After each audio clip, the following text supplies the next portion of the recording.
Fala, Hillianoides, tudo bem com vocês? Se você ainda não viu o episódio 18 da segunda temporada de Jujutsu Kaisen, eu recomendo fortemente você pular esse vídeo, mas eu tenho algumas coisinhas particulares para poder compartilhar com vocês, tá bom?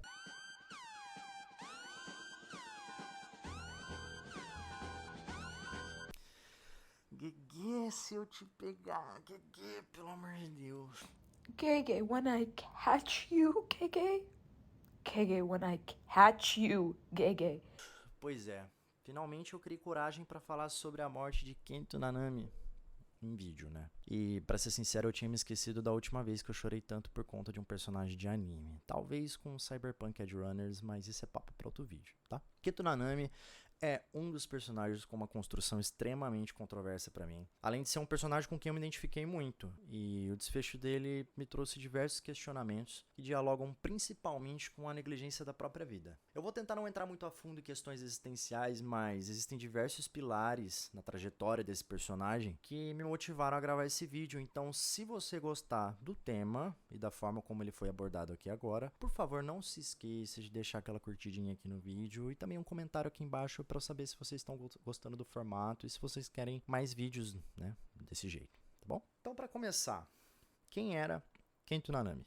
Para quem não se lembra, ele era um salaryman. E um salaryman é uma pessoa que geralmente trabalha para empresas multinacionais, em escritórios gigantescos, fragmentadinhos, sabe? É aquele estereótipo do cara que usa terno, carrega uma maleta, tá sempre fazendo hora extra, não tem tempo para comer direito, não tem tempo para dormir, para se relacionar com outras pessoas. Muito dessa personalidade acabou acompanhando o personagem depois que ele largou o antigo emprego dele e acabou se tornando um feiticeiro Jujutsu, né? O Nanami aparece desde a primeira vez no anime como um cara sério, regrado, extremamente dedicado ao seu trabalho, né? Aquilo que cativou o pessoal, aquela coisa bruta. Algo que em um primeiro momento aparenta ser positivo para quem trabalha, né? Mas quando a gente junta esse traço da personalidade dele com a consequência de proteger as pessoas que estão à sua volta por conta de ser um feiticeiro Jujutsu, as coisas ficam um pouquinho mais complicadas. Até porque não existe mais só o peso de cumprir tarefas cotidianas empresariais, né, como ele fazia antes. Agora também existe o peso de proteger pessoas, e o ápice dessa responsabilidade acaba confrontando o Nanami quando o pupilo dele, o Haibara, acaba falecendo em uma das missões deles. Eu não sei como o Nanami era antes de ser um feiticeiro, além do pouco que é apresentado pra gente no anime e também no mangá,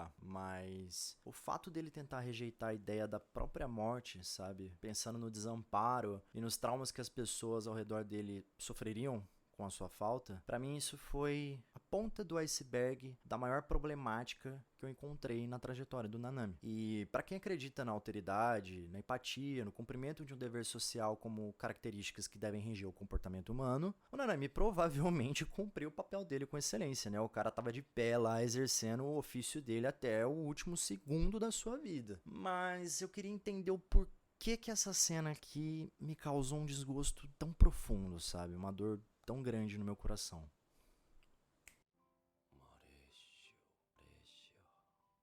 クワンタンがいい。なんでもない海辺に家を建てよう。買うだけ買って手をつけてない本が山ほどある。1ページずつ今までの時間を取り戻すようにめくるんだ。疲れたな。そう疲れたんだ。もう十分やったさ。 Bom, numa tentativa de responder essa pergunta, eu comecei a fazer algumas pesquisas e a filosofia, por muito tempo, ela acreditava que o trabalho era uma tarefa rebaixada quando comparada ao ócio contemplativo. O que isso quer dizer? Em outras palavras, os indivíduos mais importantes da sociedade eram aqueles que se equiparavam aos filósofos, aos matemáticos, aos cientistas, né? Aqueles ocupados com atividades ligadas ao pensamento. Enquanto o trabalho, principalmente o trabalho braçal, era compreendido como algo embrutecedor. E a gente vê reflexos disso até hoje no cotidiano, né? Como a descaracterização da inteligência humana em pessoas que exercem profissões como carregadores, transportadores, pedreiros, serventes, pequenos produtores rurais, diaristas, a lista é gigantesca, né? E a questão é que o Nanami provavelmente se encaixaria em uma dessas classes consideradas menos benquistas na sociedade, né? A gente tem o homem bruto, que realizava o trabalho braçal de combater as maldições metodicamente e que não ironicamente tem o seu poder fortalecido durante o período de hora extra. Cara, isso é genial. Mas aí você também pode me perguntar, Aureliano, com as revoluções burguesas, o trabalho, independente da sua natureza, não passou a ser reconhecido como produtor de riqueza? E a resposta é sim, mas é exatamente nesse ponto da história que o Marx vem e questiona essa suposta humanização dos indivíduos. Em linhas simples, ele diz que no capitalismo o trabalho acaba tornando-se um trabalho alienado e o ser humano acaba se tornando uma coisa, um ser análogo às máquinas e às ferramentas, explorado sempre em favor de quem detém os meios de produção. Mas máquinas não pensam, as ferramentas não têm prazer.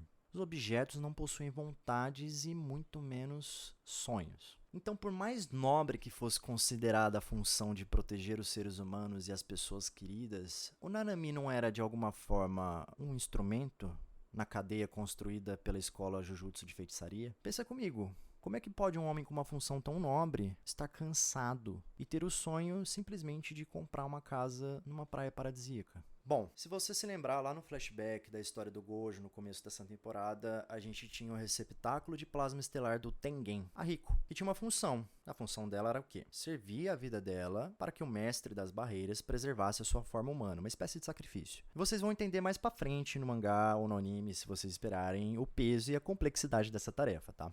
Em um primeiro momento, então, a gente concorda que era uma função nobre, inclusive aos olhos da própria Riko. Mas seria justo que ela abrisse mão do sonho dela de ser uma adolescente normal?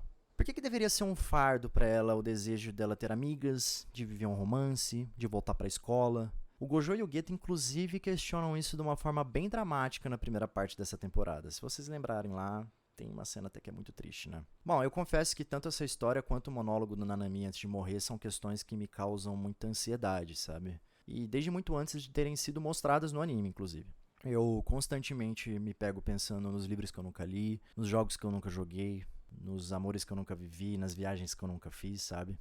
E esse pensamento ele sempre vem com um peso na consciência de querer usufruir das coisas boas da vida, como se o trabalho por si só exigisse que eu abrisse mão da minha vida a todo momento.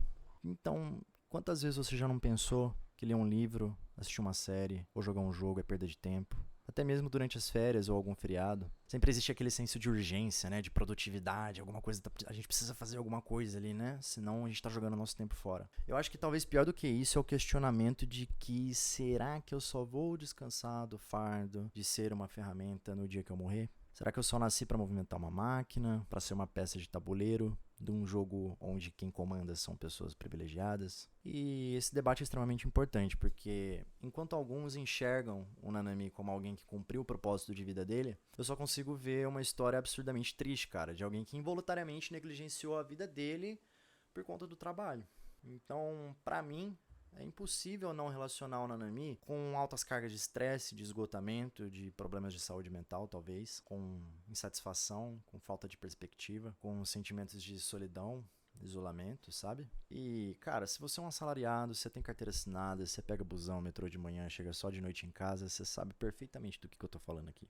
Independente de como você interpreta o trabalho, a história do Nanami, assim como de diversas outras pessoas que sacrificam as vidas delas para cumprir as suas funções, né? Ou que se apegam ao serviço simplesmente pela subsistência, porque precisam sobreviver. Essa história tem o poder de mostrar que a gente não é objeto destituído de sonho, de prazer ou de vontade, né? A gente não é uma máquina, a gente não é uma ferramenta. Ter o direito de viver e viver com qualidade de vida não tinha que ser um privilégio. Principalmente numa sociedade que não se relaciona de forma alguma com a utopia da meritocracia, né? Isso não existe, a gente sabe que não existe.